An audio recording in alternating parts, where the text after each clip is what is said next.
Merry Christmas on this third day of the Christmas season. And I hope that this season has been merry for you. I hope it's been positive. I hope that you found some peace in it and some joy.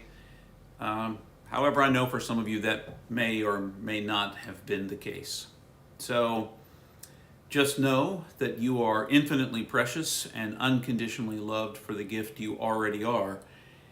And you can keep saying that to yourself or replaying this portion of the message, maybe until you could start to believe it about yourself.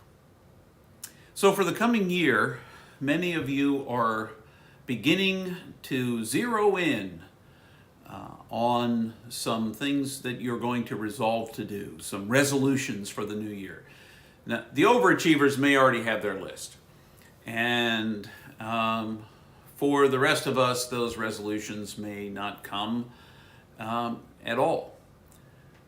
Several years ago, I determined that I was no longer going to make resolutions in the new year's. I might declare an intention for the year, but I wasn't going to resolve to do anything. Because what often happened for me is that sometimes I would miss the point. And let me say a little bit about that. For a number of years, I can remember very clearly resolving, the top of my list, to no longer procrastinate, put things off until the last minute, to no longer procrastinate. And that sounds like a really good resolution, a really good plan, except the problem is procrastination is a symptom of something that runs much deeper. So just changing the outward behavior does not change the cause from which the behavior grows. It merely intends to change an outward symptom, a behavior that grows from something deeper. So what I began to do instead of making a resolution about that, I began to look at some outward behaviors that would normally be the point of a resolution. And I began to examine, and for several years in my life, 10 or 12, I examined those with a therapist. But examining what might be the underlying reason for that particular behavior. Strangely enough, procrastination for me, and maybe for many, grew out of my fear of failure. And because I didn't like to fail, and because I was afraid to fail, I began to develop a perfectionist attitude that only if I were perfect, only if the product I was producing was perfect, would I be good enough. And so because perfection is unattainable in the products of our life, for you Wesleyans, John Wesley did indeed believe we could go on to perfection in love in this life, but it wasn't sinless perfection, etc. We won't go there. The truth is, setting myself up for failure with my own perfectionism, the desire for perfection.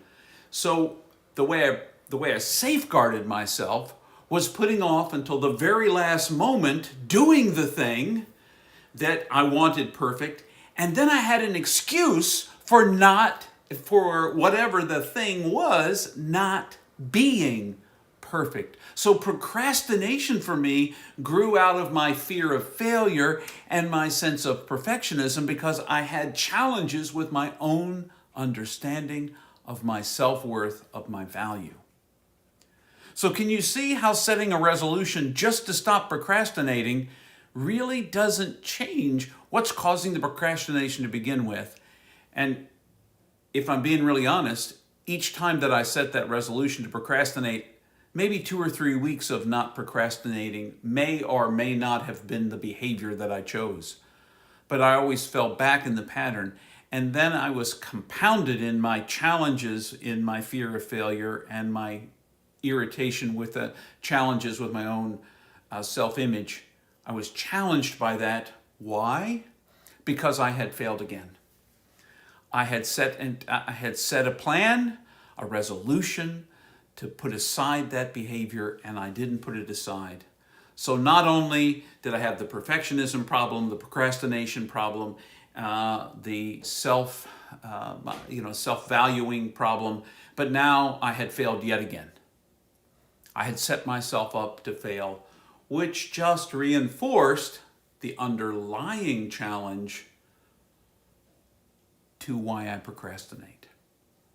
So I would encourage you, as you look at perhaps making resolutions for the coming year, that you ask yourself, first of all, what are the behaviors that are going to be what you want to change? I know I've resolved to lose weight before. I've resolved to get in better physical shape before. Well, and the procrastination one I've already told you about. What though, changing a behavior, what is the underlying issue below that behavior that needs to change before that behavior will change?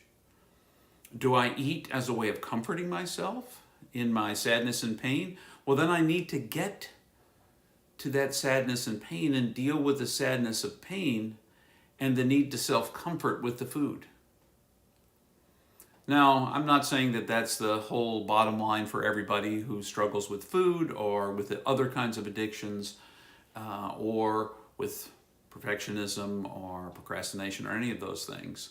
I'm simply saying for you, the behavior you want to change is often a symptom of something deeper. And perhaps this year, as you think about setting resolutions, you might give yourself permission to ask what causes the behavior, the outward behavior that you want to change. What's below that? And maybe your resolution would be to really try to dig in there deeper. And maybe the digging in deeper is going to require you to do something like see a counselor or a therapist, make an appointment to see someone who cares about you, or who can care about you and help you professionally, or get together with a friend, someone you trust, a really trusted close friend, and say, listen, this is a behavior in my life that I would really like to change. And what do you see in my life that you think might be underlying that reality? Because oftentimes to get to the bottom, we need some help. To get past the symptomatic behaviors outwardly, we need some help. Why do I need to judge everybody else? Well, maybe because I'm so busy judging myself. If I don't feel worthwhile, then judging somebody else allows me to feel at least temporarily better about me because I feel bad about them. That might be more worthwhile than just setting a group of behavioral list. I'm not saying don't set some resolutions for the next year. I'm not saying that sometimes they aren't really wonderfully helpful. But I also don't want you to set yourself up for failure, which is another reason to knock yourself. I would rather you instead pick something that you could get to the bottom of, or at least begin to work to get to the bottom of within yourself, that makes you think you're anything less than someone who is loved, that anything less than love gets to name you in this life, because that's the absolute truth.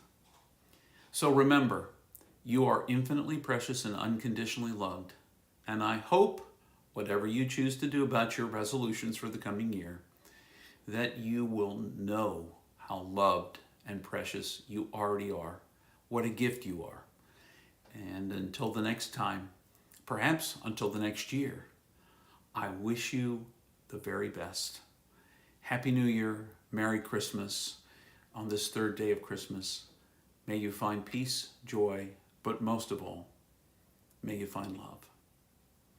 It's already within you.